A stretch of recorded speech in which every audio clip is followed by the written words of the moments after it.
So as you know, I've been living in Dominican Republic for over 4 years now. And today I'm going to talk about some of the lessons I've learned since living here in Dominican Republic and what I wish someone would have told me before I packed my bags to move to this beautiful country. And these lessons come from real experiences, beautiful moments, confusing moments, and beautiful surprises. So grab your drink if you got some leyenda and let's jump into it. Hello everyone, if you're new here, my name is Jay and I talk about life as an American expat here in Dominican Republic. And some of the things I cover here is what it's like to move abroad, raise a family here, and more importantly, how to build a life that's more peaceful and in line with your intention. So let's start with number one, the currency reality. One of the first things you notice when you land is the currency here in Dominican Republic. And since I've been here, the Dominican peso has fluctuated between 57 to 64 pesos to the dollar. Of course, at the time of this recording, right now, the exchange rate is 63 pesos to the dollar. This shift happens often. It happens slowly, sometimes it's more noticeably, so it is important that you stay aware of this particular exchange rate. And what I've learned here is understanding the currency helps you understand the cost of living. Your dollar stretches further here in certain areas like produce, services, and transportation. But other things like imported goods, housing, accommodations can feel a little bit more expensive. And once you learn how to shop and spend intentionally, you'll find yourself getting into this rhythm that saves you money. And another tip I'll give you is before you make large purchases, check the exchange rate because the timing can make a world of difference. It's one of those small expat skills that you develop naturally while living here. And the next one is the language surprise. I'm gonna be honest, I thought that the hardest part about moving here to Dominican Republic was gonna be the language barrier. I thought that I was gonna be completely lost when I was out and about and struggling every single day. But you know what surprised me, especially in the area that we live in,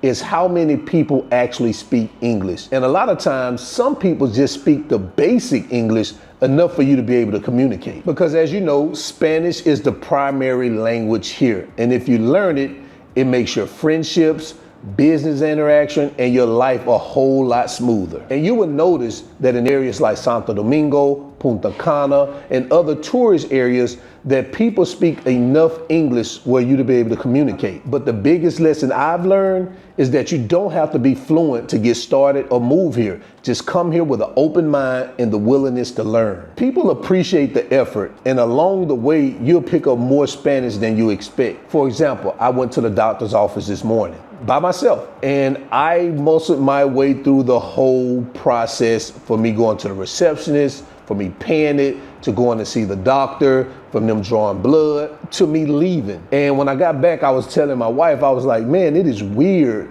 And when I say weird, not weird bad, but just kind of weird how I'm picking up on the language, like when I'm hearing it, that now it doesn't sound like a bunch of noise. I'm actually interpreting what they're saying and responding in my broken English. The more you do it, the more you hear, you'll start getting familiar with certain words and it'll stop sounding like Charlie Brown, the womp, womp, womp, womp, and into actual sentences that you can understand. So now let's talk about the seasons. And one of those seasons is the rainy season. In Dominican Republic, that runs from June to November. During that time, especially in Santo Domingo, it rains all the time. But it's not the type of rain that I'm used to in Alabama. When I lived in Alabama, it would rain for 2 weeks straight. I kid you not, without stopping. That's not how it happens here. It comes down in 30 minutes or 40 minute spurts and then it stops. And then you maybe have sun for 3 or 4 hours and then it may come down again, or it may not even come down again until the next day. That's how it works when it comes to rainy season here. But before I moved here, I thought the rainy season meant like light showers, you know, nothing too serious. Kind of like I say, back in Alabama, when it rained, it has this light rain just for like 2-3 weeks straight. Until I realized the rainy season here has a personality. It could be sunny one minute, as I said, and the next minute the sky would just open up. It did this yesterday. I'm at my desk, I'm working sunny. And you see that sun behind me like that? That's how it looked. And when I tell you 10 minutes later, it looked like it was like sunset, 6 o'clock. And then 5 minutes after that, the sky was falling.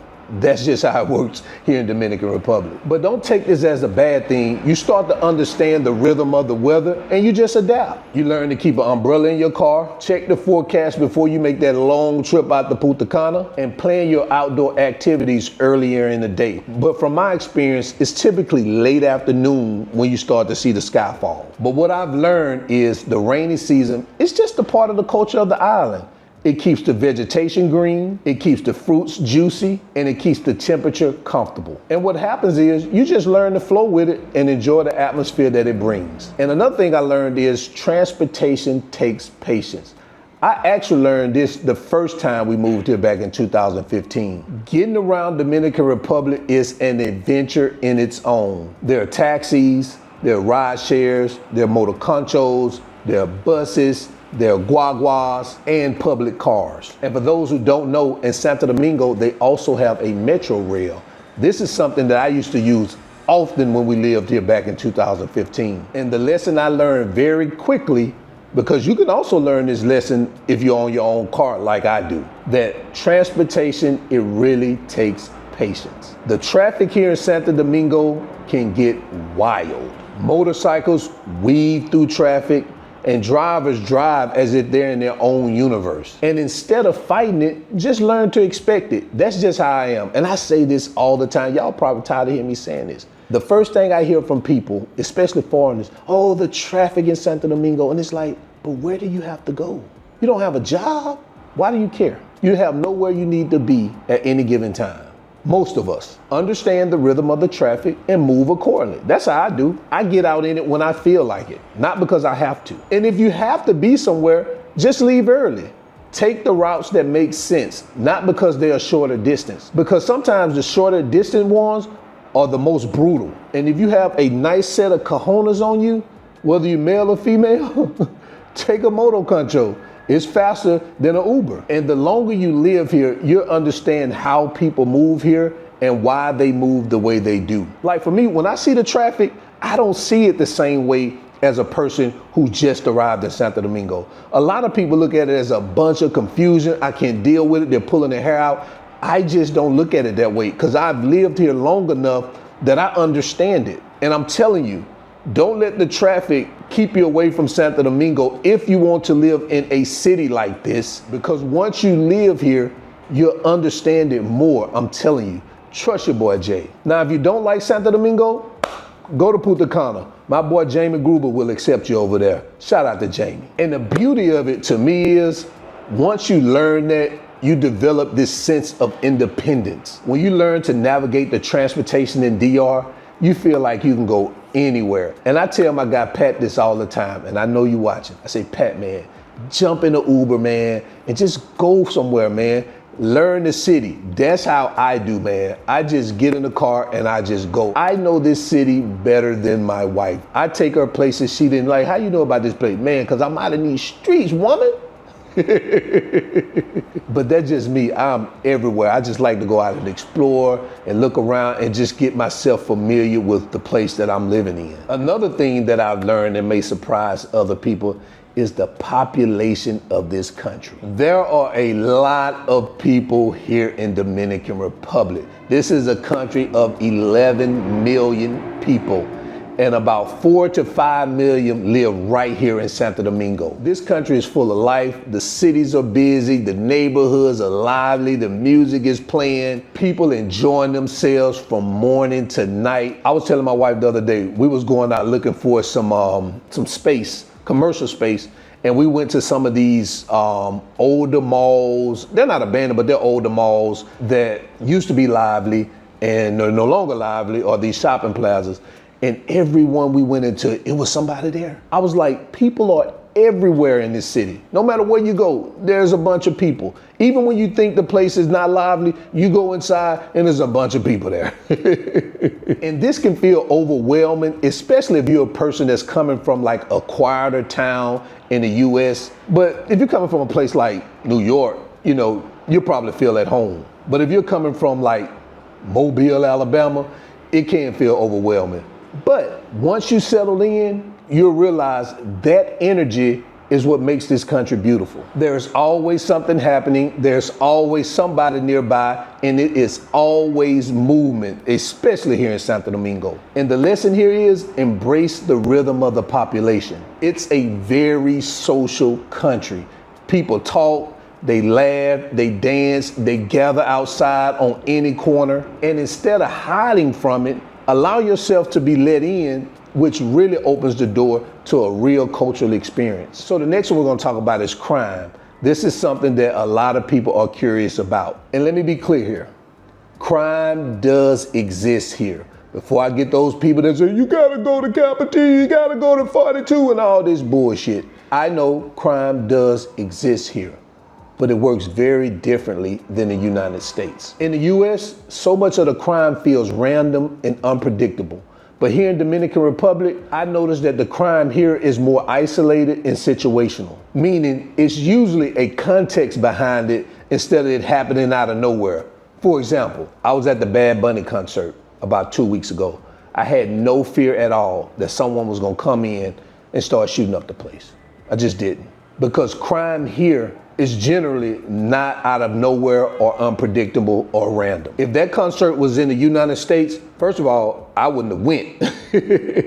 But if I was there, my head would have been on a swivel the whole time. And me saying this, that doesn't mean you let your guard down. You still need street awareness, just like if you were in any major city in the United States. I know nobody's gonna hear that part because they just wanna pick and say, oh, you think it ain't no crime, go here. I know. But listen again, I did say it. So yeah, stay alert. Avoid certain areas at night and don't flash your valuable items. But overall, once you understand the environment and use common sense, you'll feel much safer than you expect. Trust me, I say it all the time. I feel much safer here than I do in the United States. And the lesson I learned in this is don't judge the safety here strictly based on US standards. You have to understand the culture, you have to understand the context, and understand the local realities. This will help you feel more comfortable and move much more smarter. The next one is the big talker syndrome. Yeah, man, don't come here to Dominican Republic thinking you're going to change the country. I see that all the time. I've seen expats show up ready to fix everything, critique everything, and I'm telling you, man, that attitude does not go over well here. Yes, people here are friendly, they're open, they're welcoming, but they also value respect. Besides, you are a guest in their country. So arrive here with humility and curiosity, and not with the mindset that you're here to correct everything and reinvent their culture. They don't need us for that. And once you release that expectation, you start to enjoy life here much more. I say it all the time. That's when I start to enjoy life here much more, is when I release that expectation. Hey, this country is what it is. I'm not here to fix it, so I'm not gonna wreck my brain trying to figure it out. I'm going to adapt and I'm gonna move accordingly. Now, if there are things that I don't like, I just don't participate. Simple as that. So I changed my mindset to, I'm looking to learn from the people instead of me trying to teach them about things they don't want or they don't need. And the next one is you get back what you give off. One of the biggest lessons I've learned, especially in my personal development journey, and that is your energy matters. Dominican Republic is a very people-focused culture. They read your vibes before they read your words. If you walk around stressed, rude, and intense, that's what you're gonna get back. But if you give off good energy, kindness, patience, and you're open, you'll be amazed of how well these people will receive you. What you give off is what you get back, and DR reinforces that every single day. I don't know if I said that was the last one, but this is the last one, and that is just enjoy the country. That's it. Enjoy the country. At the end of the day, this country has so much to offer. The mountains, the beaches, the rivers, the waterfalls, the art, nightlife, culture, food, family values, nature, history, and community. I can go on and on and on. When you live here, it teaches you to appreciate just the simple things, like the fresh fruit from the comados, kids playing outside, music blaring from the local shops, and the sunsets here, man, they feel unreal. especially down on the Malacon. And here it's natural to care about one another. People check on you all the time. Our neighbors check on us all the time. And the biggest lesson I've learned in this is just to enjoy the place fully. Don't come here for one thing. Like, I know a lot of guys come here just for the women, and I get it. They are here. They are. But just don't come for them. Enjoy the place fully. You'll have a better experience. Trust me. Take it in, explore it, appreciate it for what it is, not what you think it should be. And if you do that, I promise you, it will return the life that you came here for. So those are some of the biggest lessons that I've learned after 4.5 years of living here in Dominican Republic. So if you're thinking about moving here or just visiting, I hope this video gave you an inside perspective on what it is like here in Dominican Republic from somebody who lives here every single day. So if you enjoyed this video, give me a like, comment, subscribe, and also guys, remember, I have a weekly newsletter. It's called Live Your Best Life Newsletter. We talk about money, we talk about self-development and moving abroad or living abroad. Perfect newsletter for you. Link in the description, sign up, and until then guys, remember, always keep your goals at the forefront of your mind. Always live in the present, because that's the only way you're gonna live your best life. And we out. Peace. Je begon aan mijn best life, yeah. Je begon aan mijn best life, yeah. Something you and me, oh. Je begon aan mijn best life, yeah. Jumping, flexing,